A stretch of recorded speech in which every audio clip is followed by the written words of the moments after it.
दर्शक आज किछु फुरपुरा शरीफेर पीरजादाদের নিয়ে আলোচনা করব। যখন নওশাদ সিদ্দিকীকে গ্রেপ্তার করা হয়েছিল তখন ফুরফুরা শরীফের কিছু পীরজাদা মমতা ব্যানার্জিকে বিভিন্ন ভাষায় আক্রমণ করেছিল। দর্শক আজ আমরা কি দেখছি, এই যারা মমতা ব্যানার্জিকে আক্রমণ করেছিল যখন নওশাদ সিদ্দিকী গ্রেপ্তার হয়েছিল, আজ তারাই মমতা ব্যানার্জির পা চাটছে। হ্যাঁ দর্শক, আমি কিন্তু কারোর নাম বলবো না, আপনারা নিশ্চয়ই বুঝে গেছেন আমি কাদের কথা বলতে চাইছি। তারা বহুত বড় বড় কথা বলেছিল, যেই বাংলায় নওশাদ সিদ্দিকী একদিন মুখ্যমন্ত্রী হবে, মমতা ব্যানার্জিকে হারিয়ে গদি ছাড়া করব, নানান ভাষা কিন্তু দর্শক বলেছিল তারা। সেসব পীরজাদারা আজ মমতা ব্যানার্জির পা চাটছে। দর্শক আজ বাধ্য হয়ে বলতে হচ্ছে, কেননা তারা কিন্তু এই ভাষণগুলো দিয়েছিল, ওই জন্য কিন্তু আমি দর্শক এই কথাটা বলছি যে আজ মমতা ব্যানার্জির পা চাটছে তারা। কিন্তু দর্শক ফুরফুরা শরীফের পীরজাদা আব্বাস সিদ্দিকীর কথা কিন্তু দাম রইল। তিনি যে জবান দেয় সেই জবান কিন্তু রয়ে যায়। এই এনাদের মতন জবান কিন্তু পীরজাদা আব্বাস সিদ্দিকী ভাইজানের নেই। আব্বাস সিদ্দিকী যেই কথাটা বলে সেই কথাটার মান রাখে। এনারা কি মান রাখছে? আজ খুব তো বড় বড় কথা বলেছিল যে মমতা ব্যানার্জির গদি চাড়া করবো, আজ তারাই তো মমতা ব্যানার্জির পেছনে পেছনে ঘুরছে, তারা পা চাটছে। আজ বলতে বাধ্য হচ্ছি দর্শক, কেন বলবে তারা এই কথাগুলো? কেন বলবে? কেন মিথ্যা কথা বলবে? আজ কি টাকায় বিক্রি হয়ে যাচ্ছে তারা? বেশি কথা বললেই তো আজ বলবে বিজেপির দালাল। কত টাকায় বিক্রি হলো এইসব পীরজাদারা? একটু বললে খুবই ভালো হতো। নিজের ইমানকে বিক্রি করে দিচ্ছেন।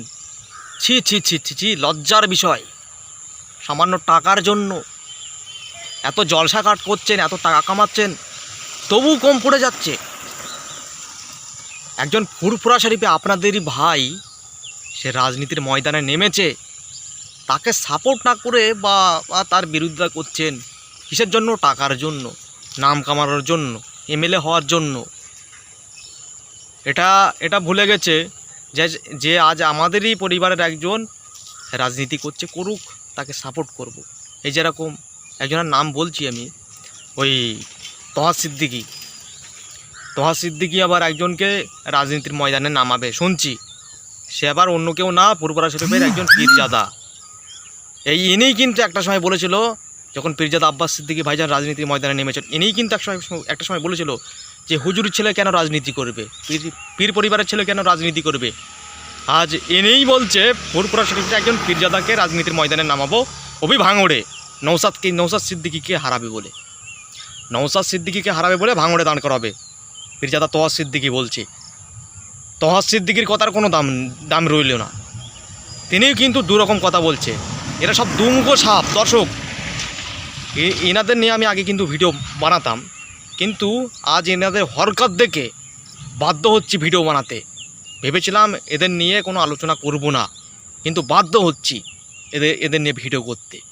আজ এদের কথার কোনো দাম রইল না। এই যেরকম কিছু আছে না, চিটিংবাজ, ওনাদেরকে বলছি না আমি, কিছু লোক আছে দেখবেন চিটিংবাজ, এনাদের মতনই কিন্তু এরা হরকত করছে। দর্শক এনাদের নামে আর বেশি কিছু বলতে চাই না। ভিডিও আপনাদের মতামত অবশ্যই নিচে কমেন্ট বক্সে জানিয়ে যাবেন। ভিডিওটি ভালো লাগলে অবশ্যই একটি লাইক দিয়ে ভিডিওটি বন্ধুদের শেয়ার করে দেবেন। আর আমাদের ইউটিউব চ্যানেল নতুন সাথে থাকলে অবশ্যই চ্যানেলটিকে সাবস্ক্রাইব করে পাশে থাকবেন। আর দর্শক যারা চিন্তা ভাবনা করছে ভাঙড় থেকে নওশাদ সিদ্দিকীকে হারাবো, পারবে না, কোনো দিন পারবে না। ভাঙড়ের মাটি নওশাদ সিদ্দিকী, ভাঙড়ের মা বোনেরা বলছে নওশাদ সিদ্দিকীকে চাই। নওশাদ সিদ্দিকীকে যে হারাতে আসবে সে শূন্য হয়ে বাড়ি ফিরবে।